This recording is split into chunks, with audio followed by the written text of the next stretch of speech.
귀를 막고 가난한 자가 부르짖는 소리를 듣지 아니하면 자기가 부르짖을 때에도 들을 자가 없으리라. 은밀한 선물은 노를 쉬게 하고 품 안의 뇌물은 맹렬한 분을 그치게 하느니라. 정의를 행하는 것이 의인에게는 즐거움이요 죄인에게는 패망이니라. 아멘. 자, 우리 인사합시다. 은혜 받읍시다. 오늘도 하나님의 은혜가 우리 가운데 충만하게 되기를 주의 이름으로 축복합니다.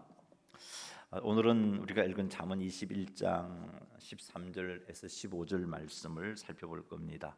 이 말씀을 통해서 하나님 주신 지혜를 깨닫게 되기를 바랍니다. 그리고 그 깨달은 지혜를 통해서 하나님 백성답게 우리가 보냄을 받은 그곳에서 삶의 현장 속에서 구별되게 살아 하나님께 영광을 돌리고 또 나아가 하나님께서 주시는 즐거움들을 풍성히 누리게 되는 그런 복이 우리 가운데 충만하게 되기를 주님의 이름으로 축복합니다. 13절 말씀 한번 읽어보겠습니다. 귀를 막고 가난한 자가 부르짖는 소리를 듣지 아니하면 자기가 부르짖을 때에도 들을 자가 없으리라. 아멘. 자, 여기서 귀를 막고라는 표현은 고의적으로 가난한 자의 필요와 고통을 외면하거나 무시하는 태도를 말합니다. 가난한 자들의 고통이나 어려움에 대해 듣고 알 수 있는 상황임에도 불구하고 그들의 외침에 반응하지 않고 무관심하거나 냉담한 태도를 취하는 그런 것을 가리켜서 여기서는 귀를 막고라고 그렇게 표현했습니다. 이런 태도는 하나님께서 요구하시는 이웃 사랑의 의무를 저버리는 태도입니다. 하나님의 자녀들이 가난한 자들의 부르짖는 소리를 듣는 것이 왜 중요할까? 그것은 우리 하나님께서 가난한 자들을 돌보시고 그들의 고통에 관심을 기울이시고 그리고 그 고통 가운데 그들을 건져내시는 분이시기 때문에 그렇습니다. 시편 146편 7절에서 9절까지 말씀을 한번 읽어보겠습니다. 억눌린 사람들을 위해 정의로 심판하시며 줄인 자에게 먹을 것을 주시는 이시로다. 여호와께서는 갇힌 자들에게 자유를 주시는도다. 여호와께서 맹인들의 눈을 여시며 여호와께서 비굴한 자들을 일으키시며 여호와께서 의인들을 사랑하시며 여호와께서 나그네들을 보호하시며 고아와 과부를 붙드시고 악인들의 길은 굽게 하시는도다. 아멘. 이 말씀을 보니까 하나님은 억눌린 사람들을 위해 정의로 심판하시는 분이시고 줄인 자에게 먹을 것을 주시는 분이시고 갇힌 자에게 자유를 주시고 나그네 고아 과부를 보호하시고 그들의 필요를 공급하시는 분이심을 보여주고 있습니다. 하나님 이런 분이십니다. 그러므로 이런 하나님을 아버지라고 부르고 있는 하나님의 자녀들이 어떻게 살아야 하겠습니까? 우리 아버지 하나님께서 가난한 자들의 그 부르짖음을 외면하지 아니하시고 그들을 돌보시는 하나님이신데 그 하나님의 자녀인 우리들, 그 하나님의 백성인 우리들이 가난한 자들의 그 부르짖음을 못 들은 척 해버리고 외면해 버린다면 결코 하나님 자녀다운 삶을 살지 못하는 거겠죠.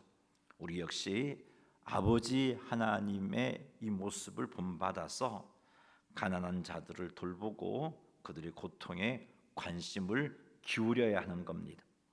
하나님의 자녀들이 가난한 자들을 돌아보아야 하는 또 다른 이유는 하나님께서 하나님의 백성들에게, 하나님의 자녀들에게 가난한 자들을 돌아보라고 명령하셨기 때문입니다. 신명기 15장 7절과 8절 말씀 같이 한번 읽어보겠습니다.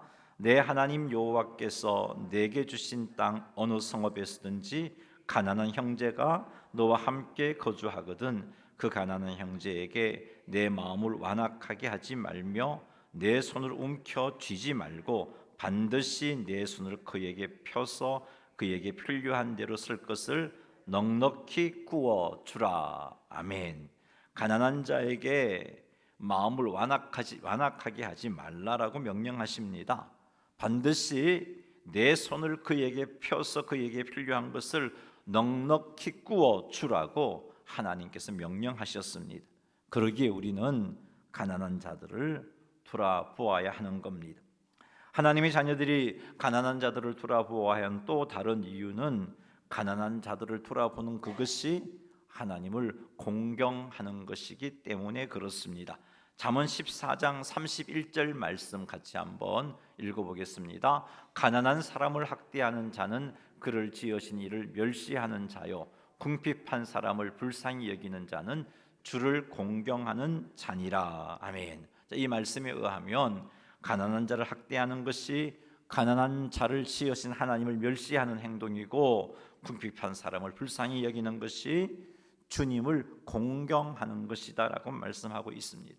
그러므로 하나님을 공경하는 삶을 살아가야 할 성도들은 가난한 자를 학대해서 안 됩니다. 대신 가난한 자들을 불쌍히 여겨야 되는 거죠. 그것이 주님을 공경하는 것이니까 말이죠. 이렇게 가난한 자를 돌아보는 것은 성도가 반드시 해야 할 일이구나 하는 것을 깨닫습니다. 우리 하나님 아버지께서 가난한 자들을 돌보시는 분이시기 때문에 우리는 가난한 자들을 외면하지 말아야 되는 거죠. 하나님을 본받아서 가난한 사람들을 돌보아야 하는 겁니다. 그리고 하나님께서 명령하셨기 때문에 가난한 자들이 도움을 청하면 외면하지 말고 넉넉히 도와주어야 하는 겁니다. 가난한 자를 돌아보는 것이 하나님을 공경하는 것이기 때문에 우리는 이 하나님의 명령에 순종하는 삶이 필요한 것입니다.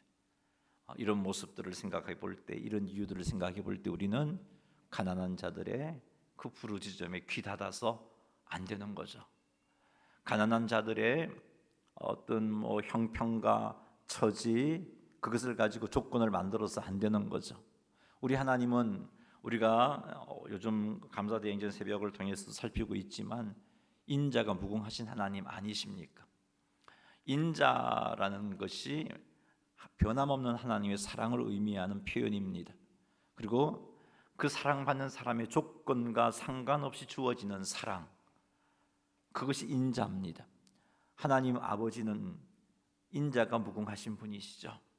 그런 하나님의 인자를 받고 있는 우리들, 가난한 자들을 섬겨야 하는 거죠. 도와줘도 밑도 끝도 없고, 그래서 나는 못 도와주겠어, 이런 핑계를 댈 수가 없는 것이에요. 밑도 끝도 없어도, 밑 빠진 독에 물붓 끼어도 가난한 자들이 부르짖으면 외면하지 말아야 되는 거죠. 그것이 하나님께서 원하시는 모습입니다. 성경은 가난한 자를 돌보지 않는 것이 단순한 무관심이 아니라 하나님의 뜻에 반하는 죄로 간주하고 있습니다. 그래서 가난한 자들의 부르짖음에 귀를 닫는 자에 대해서 오늘 본문 말씀은 이렇게 말하고 있죠. 자기가 부르짖을 때에도 들을 자가 없을 것이다. 즉 가난한 자들의 부르짖음을 외면한 사람은 자신이 어려움에 처해서 부르짖을 때 하나님도 다른 사람도 그 부르짖음에 대해서 외면하신다는 거죠. 도와주지 않는다는 말씀입니다. 가난한 자들의 부르짖음에 귀를 닫는 것이 죄이기 때문에 또 하나님의 심판도 임하게 되는 겁니다. 에스겔서 16장 49절 50절 말씀 같이 한번 읽어보겠습니다. 내 아우 소돔의 죄악은 이러하니 그와 그의 딸들에게 교만함과 음식물의 풍족함과 태평함이 있음이며 또 그가 가난하고 궁핍한 자를 도와주지 아니하며 거만하여 가정한 일을 내 앞에서 행하였음이라. 그러므로 내가 보고 그들을 없이 하였느니라. 아멘. 자, 이 말씀을 보니까 이 말씀이 소돔에 대한 하나님이 심판의 말씀, 하나님이 심판하신 이유를 밝히는 말씀입니다. 이 말씀에 의하면 소돔이 하나님의 심판으로 소멸된 죄 중에 하나가 바로 가난하고 궁핍한 자를 도와주지 아니한 것이다 라고 말씀해주고 있습니다. 이 말씀을 볼 때 여러분, 가난한 자들의 부르짖음에 귀닫는 것 죄구나, 하나님께서 심판하시는 죄구나 하는 것을 깨닫습니다. 사랑하는 성도 여러분, 하나님은 하나님의 자녀들이 하나님을 본받아서 가난한 자들을 돌보기를 원하십니다. 하나님께서는 하나님의 자녀들이 하나님의 명령에 순종하여 가난한 자를 돌보는 그 모습을 기뻐하십니다. 이렇게 가난한 자들을 돌보는 자에게 하나님께서 갚아 주시겠다라고 말씀하시는데, 잠언 19장 17절 말씀 한번 읽어보겠습니다. 가난한 자를 불쌍히 여기는 것은 여호와께 구워 드리는 것이니 그의 선행을 그에게 갚아 주시리라. 가난한 자를 불쌍히 여기는 것은 하나님께 구워 드리는 거라고 말씀합니다. 그래서 하나님은 그것을 갚아 주신다라고 말씀해 주고 있습니다. 예수님께서는 이런 말씀을 하셨어요. 제가 PPT는 준비하지 못했는데 읽어드리겠습니다. 누가복음 6장 38절에 주라 그리하면 너희에게 줄 것이니 곧 후히 되어 누르고 흔들어 넘치도록 하여 너희에게 안겨 주리라. 가난한 자들에게 나눠 주면 하나님께서 후히 되어 누르고 흔들어 넘치도록 하여서 안겨 주시겠다라고 말씀하고 있습니다. 이런 말씀을 볼 때, 이런 예수님의 말씀을 볼 때 하나님께서 성도들이 가난한 자들을 돌보기를 얼마나 원하시는가 하는 것을 알 수 있습니다. 사랑하는 성도 여러분, 하나님의 원하심을 따라 가난한 자들의 요청을 외면하지 맙시다. 기다지 맙시다. 이런저런 핑계를 대어서 내가 기다고 외면하는 것을 정당화시키지 마십시다. 하나님께서는 가난한 자들이 도움을 청하면 넉넉히 구워주는 삶을 살라고 요구하십니다. 이런 하나님의 요구하심을 쫓아서 가난한 자들이 나에게 도움을 청할 때 주의 말씀에 순종하는 자세로 외면하지 말고 넉넉히 구워주시는 그런 성도님들이 다 되시기를 주님의 이름으로 축원합니다. 14절 말씀 한번 읽어보겠습니다. 은밀한 선물은 노를 쉬게 하고 품 안의 뇌물은 맹렬한 분을 거치게 하느니라. 아멘. 이 14절 말씀을 보면 노를 쉬게 하고 맹렬한 분을 거치게 하는 것으로서 은밀한 선물 그리고 품 안의 뇌물을 언급하고 있습니다. 은밀한 선물은 공개적으로 드러내지 않고 조용히 전달하는 호의, 선의의 표현입니다. 이런 선물은 상대방의 분노를 누그러뜨리는 일을 합니다. 은밀한 선물은 상대방의 감정을 진정시키고 자존심을 지켜주는 방식으로 갈등을 해결하는 도구가 되어집니다. 갈등이나 오해가 생겼을 때 공개적으로 해결하기보다는 이런 은밀한 선물을 통해서 관계를 회복하려는 시도가 지혜다라는 말씀을 오늘 말씀이 해주고 있습니다.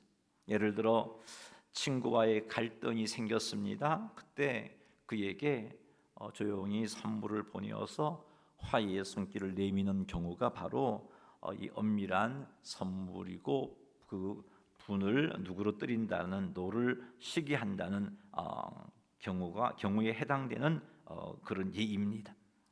그리고 품 안의 뇌물은 호의나 선의의 표현이 아닙니다. 자신의 이익을 위해서 상대방을 조종하거나 상황을 유리하게 만들기 위해서 부정한 방식으로 은밀히 제공하는 그런 금전, 물품 그런 것들이 되겠죠. 자, 이것이 일시적으로 상대방의 분노를 가라앉힐 수는 있지만 이것이 주는 사람이나 받는 사람에게 결국은 해가 되게 만드는 것이 이와 같은 뇌물인 겁니다. 성경은 일관되게 뇌물을 부정한 것으로 말씀하고 있습니다. 악한 행위로 간주하고 있습니다. 뇌물은 공정한 판단을 흐리고 하나님의 정의를 왜곡하는 수단으로 묘사하고 있습니다. 뇌물에 대한 성경의 가르침을 잠시 한번 살펴보면 출애굽기 23장 8절 말씀 한번 읽어보겠습니다. 너는 뇌물을 받지 말라. 뇌물을 받는 자의 눈을 어둡게 하고 의로운 자의 말을 굳게 하느니라. 하나님의 말씀은 뇌물을 받지 말라고 명령하고 있습니다. 뇌물은 밝은 자의 눈을 어둡게 하고 의로운 자의 말을 굳게 하는 것이다 하면서 뇌물을 받지 말라고 말하고 있어요. 신명기 16장 19절 말씀도 한번 읽어보겠습니다. 너는 재판을 굳게 하지 말며 사람을 외모로 보지 말며 또 뇌물을 받지 말라. 뇌물은 지혜자의 눈을 어둡게 하고 의인의 말을 굳게 하느니라. 자, 여기서도 뇌물을 받지 말라고 말씀하고 있습니다. 뇌물은 지혜자의 눈을 어둡게 하고 의인의 말을 굳게 하는 겁니다. 자, 이런 성경의 가르침을 고려할 때 오늘 읽은 24절 하반절에 품 안의 뇌물이 맹렬한 분노를 그치게 할 수 있다라고 말하는 것은 뇌물을 주는 이 행동을 우리에게 권하는 말씀은 아니구나 하는 것을 알 수 있습니다. 왜냐하면 성경은 결코 모순되게 가르치는 그런 가르침을 주지 않고 있습니다. 하나님의 말씀은 모순되지 않습니다. 그러면 왜 이런 표현을 쓰고 있느냐? 이것이 우리 주변에서 볼 수 있는 현상이기 때문에 솔로몬이 언급한 겁니다. 이런 뇌물이 그 품 안의 뇌물이 맹렬한 분을 거치게 하는 현상들이 일어나고 있다는 겁니다. 은밀한 선물과 좀 대조는 되지만 뇌물도 그런 일을 하는 건데 성경 전체의 가르침을 볼 때 우리에게 뇌물을 주는 행동을 권하고 그것으로 분노를 가라앉히도록 하라는 말씀은 아닌 것을 알아야 되는 겁니다. 이 땅에 이런 일이 일어나는데 이런 것들은 지혜라는 거죠. 그래서 우리는 뇌물이 아니라 어떤 부정한 방법으로 나의 목적을 달성하려는 것이 뇌물을 주는 건데 이것이 아니라 은밀한 선물을 통해서 관계를 회복하는 삶을 사는 게 지혜라는 것을 우린 14절 말씀을 통해서 깨닫습니다. 14절 말씀이 주는 교훈은 갈등을 해결할 때는 상대방의 감정을 존중하고 사려 깊은 행동으로 갈등을 해결해야 한다는 겁니다. 말로만 화해를 시도하는 것보다는 은밀한 선물로 진정한 화해의 의도를 보여주는 것도 갈등 해결의 지혜라는 것을 우리에게 교훈해 주고 있습니다. 갈등을 해결하기 위해서 정직한 방법을 사용해야 하며 부정한 방법을 피해야 한다는 것도 교훈해 주고 있습니다. 그 부정한 방법이 일시적으로 문제를 해결해 주는 것처럼 보여도 그 방법은 하나님께서 원하시는 기뻐하시는 방법이 아니니까 그 방법이 아니라 정직한 방법을 통해서 갈등을 해결해야 한다는 것을 교훈해 주고 있는 겁니다. 사랑하는 성도 여러분, 가족 간에, 친구 간에, 성도들 간에 갈등이 생겼을 때 먼저 은밀한 선물로 화해를 청해 보시기 바랍니다. 상대방의 감정을 존중해 주고 자존심을 지켜주면서 화해를 신청하시기 바랍니다. 하나님께 지혜를 구하여 부정적인 방법으로 갈등을 해결하지 말고 은밀한 선물과 같은 지혜로운 방법으로 갈등을 해결하시는 성도님들이 다 되시기를 주님의 이름으로 축원합니다. 15절 말씀 한번 읽어보겠습니다. 정의를 행하는 것이 의인에게는 즐거움이요 지인에게는 패망이니라. 아멘. 여기서 정의를 행한다는 것은 하나님의 뜻을 따라 올바르게 행동하고 공정하고 의로운 일을 실천하는 것, 그것을 의미합니다. 의인은 어떤 자이냐? 정의를 행하는 자입니다. 즉 하나님의 뜻에 따라 올바르게 행동하고 공정하고 의로운 일을 실천하는 자가 의인입니다.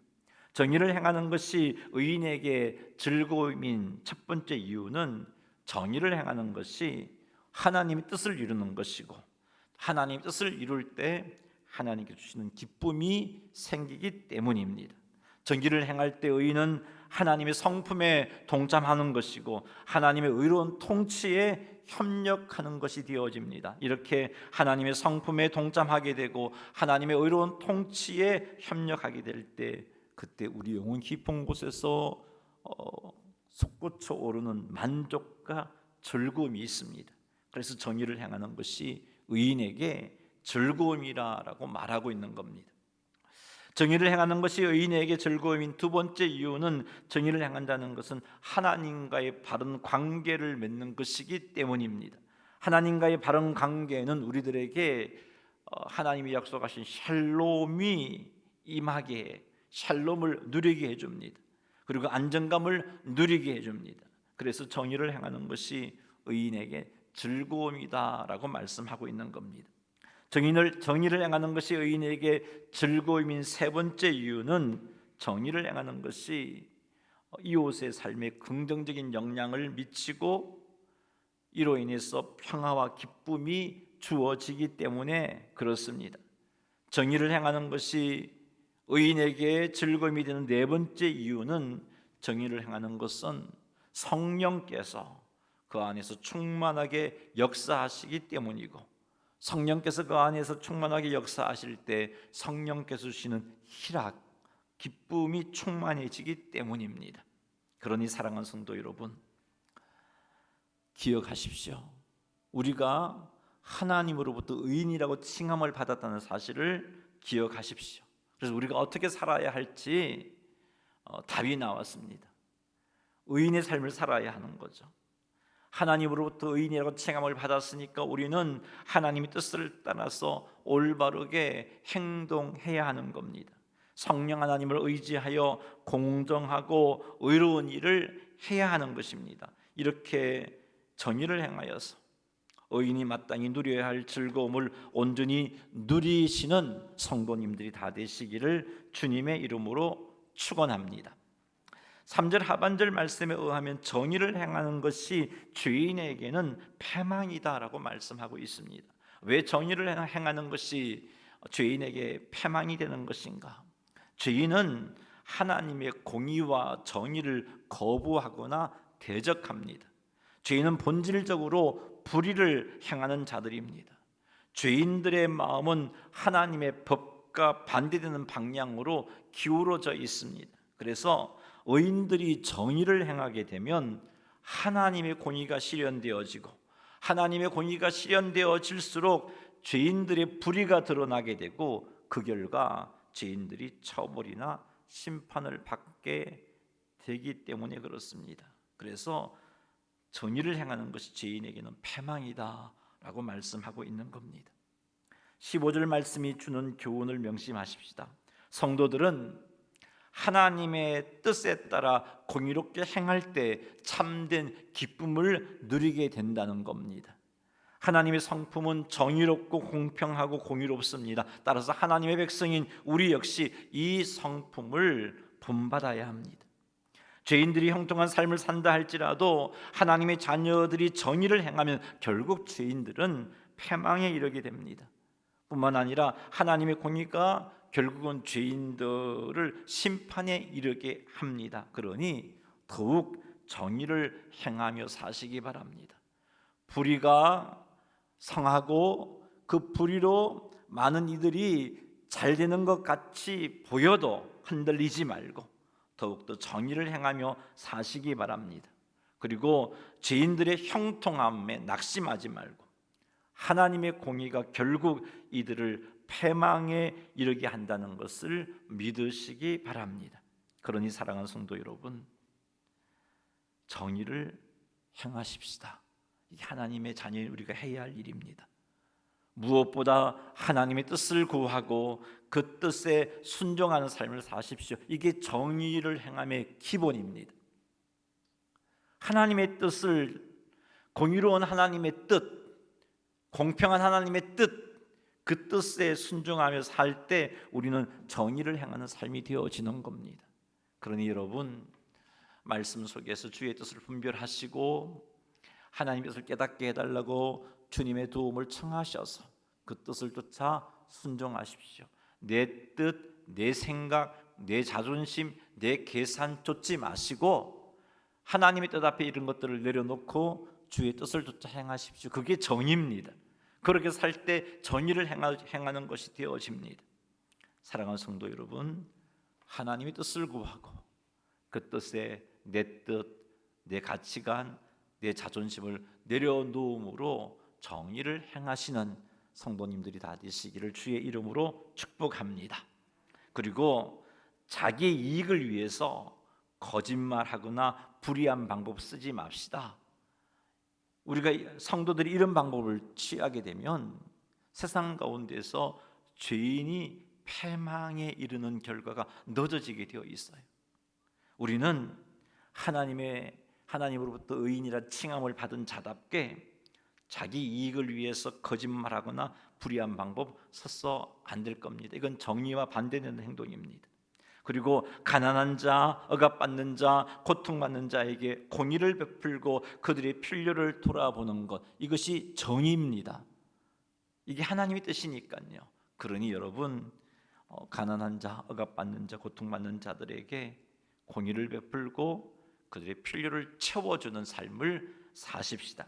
일상에서 불의한 상황을 목격했을 때 방관하지 말고 용기 내어서 그 불의와 맞서는 삶을 사십시다. 이것이 정의를 행하는 겁니다.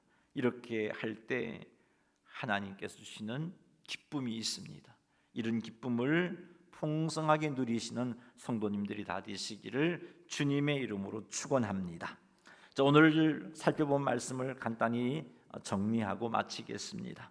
가난한 자들의 부르짖음의 길을 막는 것은 단순한 무관심이 아니다 하는 것을 살폈습니다. 이것은 하나님의 뜻을 거스르는 죄라는 것을 살폈습니다. 그러니 가난한 자들의 부르짖음을 외면하지 말고 그 부르짖음에 반응하십시다.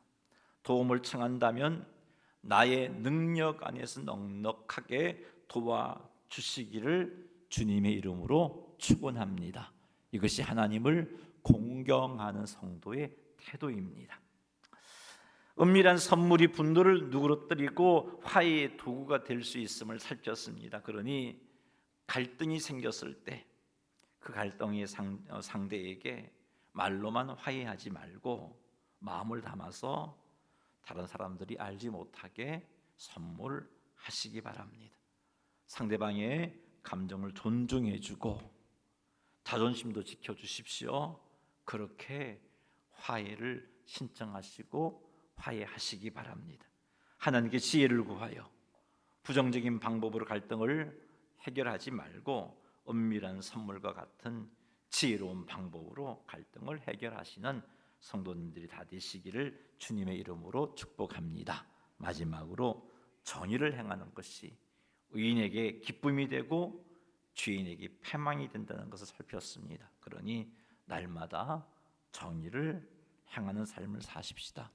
정의를 행함의 가장 기본적인 것이 바로 하나님의 뜻을 찾아서 그 뜻을 쫓아 순종하는 삶이라고 말씀드렸습니다. 그러니 주의 뜻에 내 생각, 내 감정, 내 자존심 다 내려놓으시고 주의 뜻에 순종함으로 정의를 행하는 성도님들이 다 되십시오. 그리하여 하나님께서 주시는 즐거움이 충만한 삶을 살아가시는 성도님들이 다 되시기를 주님의 이름으로 축원합니다.